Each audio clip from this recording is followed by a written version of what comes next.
Simon & Schuster Audio presents 4 Hours of Fury, the untold story of World War II's largest airborne invasion and the final push into Nazi Germany, by James M. Fenelon, read by Arthur Morey.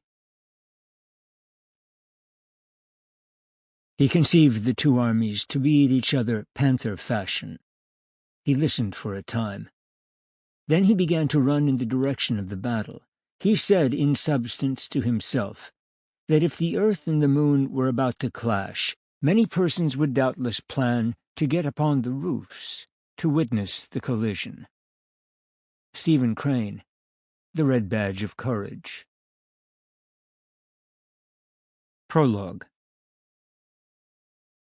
On Saturday, March 24th, 1945, an armada of over 2,000 Allied aircraft droned through the bright morning sky over Belgium.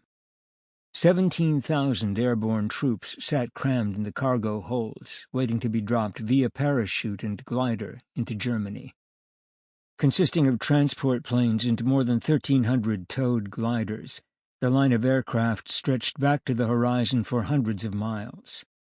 Flying at an altitude of just 1,000 feet, the swarm generated a buzz that seemed to announce the fleet's arrival from every direction. Fighter escorts, biding their time and scanning for enemy aircraft, flew in lazy patterns above the staggered formations of lumbering transports. Spearheading what Allied commanders hoped would be the final offensive in Europe, the transports carried troops from 2 elite divisions, the British 6th and the American 17th Airborne. Both were to be dropped over the same patch of German farmland, 5 miles deep by 6 miles wide on the far banks of the Rhine River.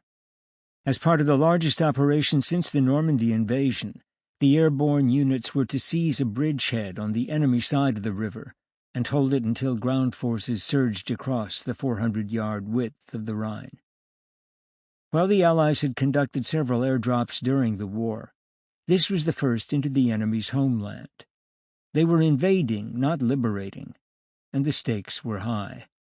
Nazi propaganda broadcasts made it clear that the element of surprise had been lost.